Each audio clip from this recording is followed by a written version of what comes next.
Me, 23 male, with my GF 23 female 6 years, she cheated on me, has done everything right since but I want to break up. My girlfriend and I have been dating for 6 years, since we met during O week at university. We were each other's first relationship/kiss connection, and so on.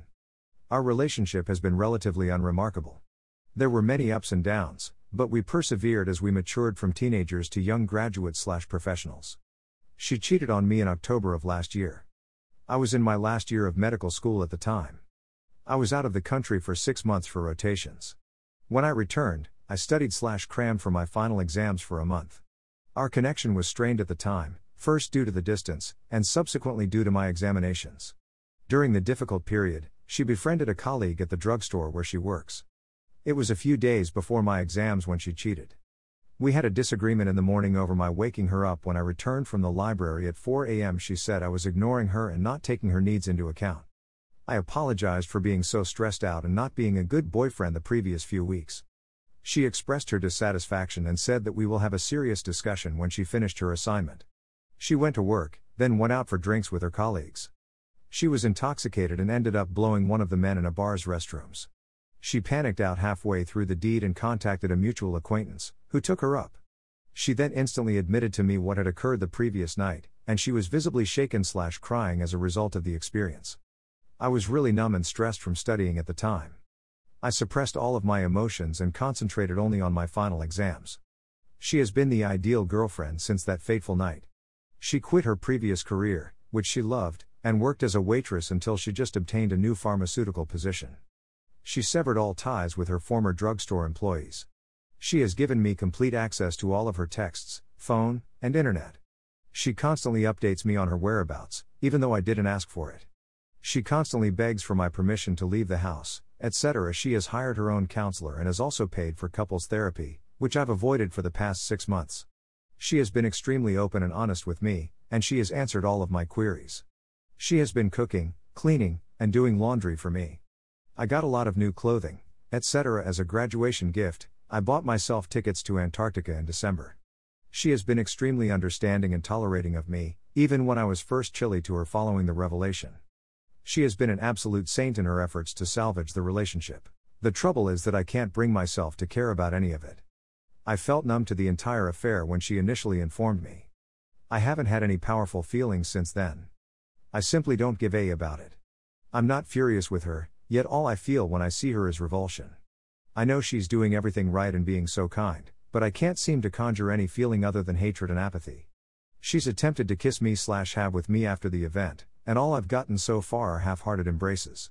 I requested her not to come to my graduation, which wounded her deeply, but she complied entirely. Every time I refuse her approaches, I see her misery, which makes me sad as well, but I can't seem to force myself to move on from the event. I know that time and treatment will help me get over my numbness, but I don't want to do it.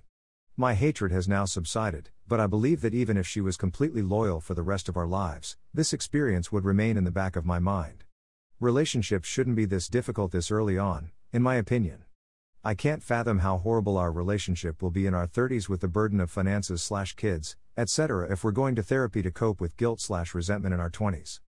GF and I spoke about my sentiments during the holidays. I've informed her that everything else in my life is okay. I've been working out for the last 2 years, I've just begun working as a doctor, which I really adore, I've got a nice apartment and new pals, and so on. This is the one aspect of my life that is weighing me down. She, on the other hand, is adamantly opposed to the breakup. She promises to fight for us even if I don't want to. I've already moved away from her, yet she still comes over to my new place. I know I could just take her keys and lock her out of my apartment, but I feel it would be callous after everything she has gone through. I've spoken about it with my friends, and they all believe that I should at least attempt to save the relationship. Even yet, I can't seem to generate the willpower to attempt. I'm relieved to be moving on with my life, yet I feel bad for not trying more. So my concern is, should I attempt to rescue this relationship, as everyone in my logical part advises, or should I trust my instinct and go on? First, she is being selfish by attempting to keep the relationship going. Second, my sentiments are valid, even if my friends continue to press for reconciliation. Third, dismantling is the way to go. Fourth, if I really loved her, I would be able to forgive. Those comments, together with some reflection, let me realize that my ambivalence regarding her stems from the fact that I no longer love her. When she cheated, all my love was replaced with hatred, and I was simply wasting both of our time. I realized the only reason I hadn't broken up with her was because I was being meek/lazy/ taking the easiest road. So I decided to man up and perform the deed 2 days ago. I decided to take the day off from work. I summoned 3 mutual acquaintances, who arrived to my flat to pack her belongings. I then invited her to come over after work. She had a half day. When she arrived, I explained why I was splitting up with her, that I was returning her belongings and the presents she had purchased, and that I would pay her for the Antarctica trip. I told her I no longer love her, all I feel is contempt, and it's been a few months, these sentiments aren't going away, and the relationship is over. She screamed and cried, saying she'd do better / give her another chance / I'm the only guy for her / we're meant to get married / have kids / don't throw our future away, and so on. To be honest, none of her feelings affected me. I couldn't give a, which just proved my instincts correct. She began creating a commotion, so my mutual friends took her away. She grabbed her belongings but left me her presents and said that she did not want my money. I instructed her to keep NC and change my phone number, and to return my home keys to me. We parted ways, and I assumed that was the end of it. Her parents, as previously said, are a hysterical bunch of traditional Indians. My father phoned me yesterday to notify me of the pranks played on me by my ex-parents' girlfriend. After I ended my relationship with her, she moved to live with her parents. They then stormed into my parents' house, ranting about how I am a who has damaged their daughter, how my family lacks honor, and how I should marry their daughter if we were both wonderful people, lol. They also threatened to tarnish our reputation in the Indian community if we did not follow their demands. The reason I stopped our relationship, rather than the other way around, was because she cheated on me, according to my father. If my father learns anything negative about my family, he will spread the word to the rest of the Indian community about their daughters who are out whoring about. As proof, my father gave them the emails that my ex-girlfriend had sent to me after her infidelity, which I had provided to my brother for advice before she committed adultery. The ex-family girlfriends expressed regret and asked that we not reveal anything about her. After that, she left. Today, I got a bunch of phone calls from friends with whom I have a shared interest. The ex's parents are reportedly transporting her back to India, where she will most likely be arranged to marry a man they know. Some of my friends encouraged me to reconcile with her in order to save her from this situation. I told them to keep their mouths quiet and to stop meddling with my personal life. It would be appropriate for them to marry her before she gets deported to India if they are so worried about the situation. If they are unable to respect my feelings, they should be required to remove my phone number from their records. To be quite honest, I couldn't give a about some of our mutual friends.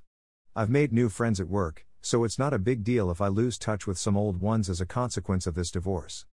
The emotional highs and lows of the preceding 2 days have been incredible. I've been putting in long hours and am enjoying myself, even the parts when I had to do a rectal exam on some 60-year-old guy. A weight has been removed off my shoulders, and I feel relieved. This year, I want to focus entirely on being single and to enjoy every moment of it. My parents are likewise pleased that the relationship has come to an end. As it turns out, they detested her ex-girlfriend since she was ignorant of her Indian origin, couldn't speak the language, didn't know our history, etc. They've decided to give up on marriage and have said that they would not pursue it for at least the next 3 years. Millhouse, everything is coming into place right now.